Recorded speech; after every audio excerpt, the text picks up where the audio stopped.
They say crime doesn't pay, but that statement seems to be only true for those who get caught. Fortunately for the justice system, there are a lot of criminals out there, making it far too easy to round them up through some of the most ridiculous mistakes imaginable.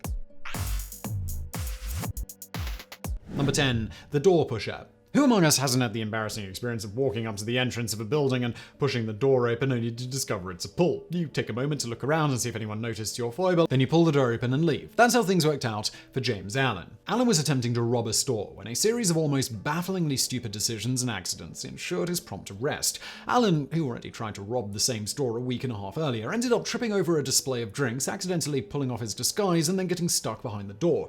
He tried to kick his way out and fell over. A customer, one of his victims, actually opened the door for him just so he could leave. Presumably, they just wanted the embarrassment to stop. Allen ended up being convicted of both the first and second robberies, as well as using a firearm, even though it was a fake. Had he not pulled his own disguise off in an effort to get out of his own stupid clumsiness, he may have gotten away with it. But given his inability to even open doors, well, maybe not. Number 9. The worst courier in Australia.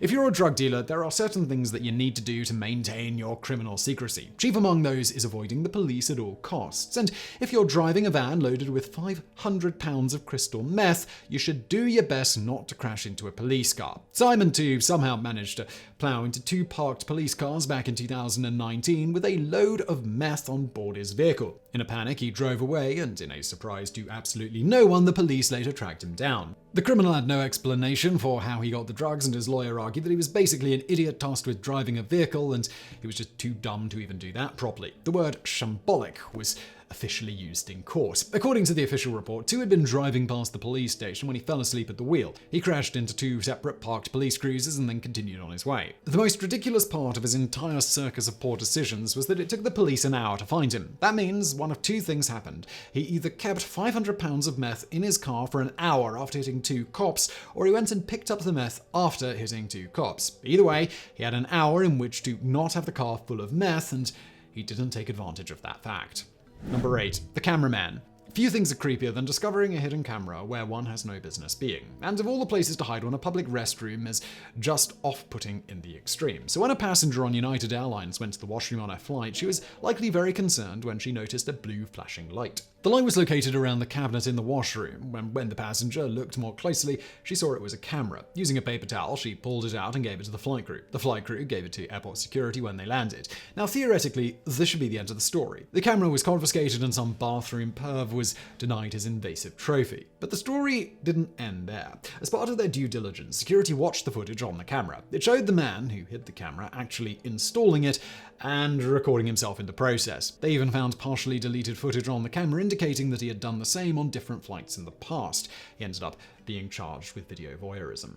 Number 7. The Facebook Plotter. Back in 2015, Andrew Hannah's got in his mind to rob a local Tesco supermarket in Norfolk. Robbing a supermarket may not be all that uncommon, but going on Facebook before you rob it and saying you plan to do it, complete with a selfie of you and your robbery weapon, is. Hennels posted doing Tesco over and included a photo of himself with a knife. 15 minutes later, police picked up the man with the same knife and a few £100 stolen from the store. The crime was called in by a witness who'd seen him in the act, and the Facebook post pretty much clinched his guilt. With his own words working against him, he pled guilty to the crime and ended up with 4 years in prison. Number 6. The Businessman. Depending on the crime you're committing, there are arguably dozens of ways that you could go about keeping your identity hidden from law enforcement. Steps can be taken to keep your nefarious deeds on the down low and to ensure you face no justice. But no matter what the crime, a good rule of thumb is that you're going to get caught if you leave your business card behind when you're done. Matthew Crowder robbed a consignment store in Albuquerque, New Mexico, and who knows, maybe he would have gotten away scot-free.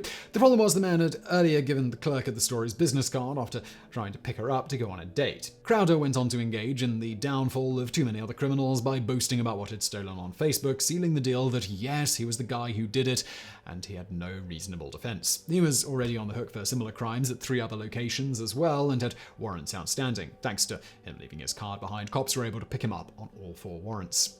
Number 5. The Confident Man.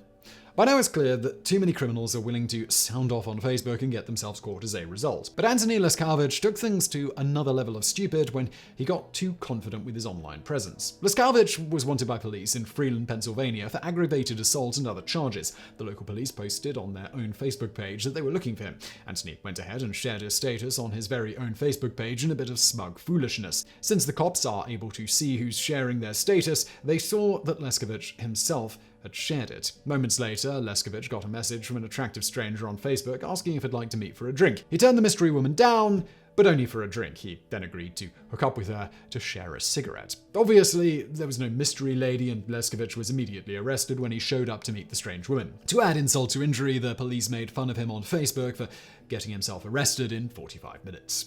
Number 4. The Clothed Man. Milton J. Hodges claims that he was at the Lowe's in Kissimmee, Florida, to shop for mango and banana trees. In fact, he was there to commit armed robbery. When Hodges fled the scene, he went for the nearest place that he thought would offer him some cover.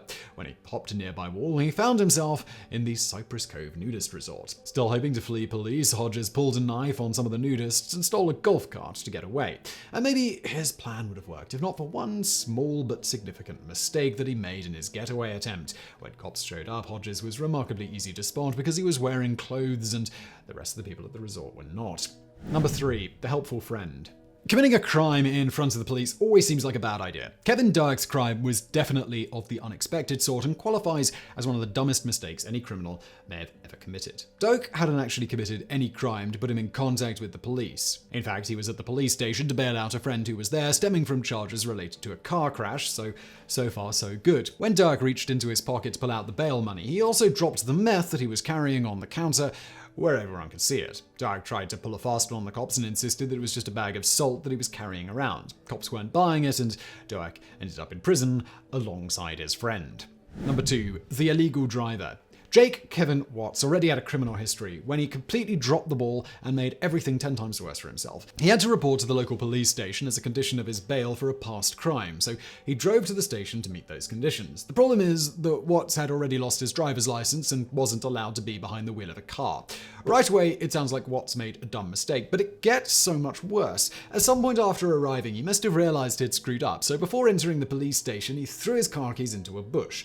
Arguably, he could say that he didn't drive there if he had no keys on him, except a passerby saw him drop the keys and picked them up and then followed him to the police station to give them back. And that's not the worst part. After police got wind that he had been driving with no license, they went to check the car. For baffling reasons, Watts had shown up in a car weighed down with drugs and weapons. There were 7 pairs of brass knuckles, meth, steroids, a gun, and even estrogen for some reason. Number 1. The Window Tosser.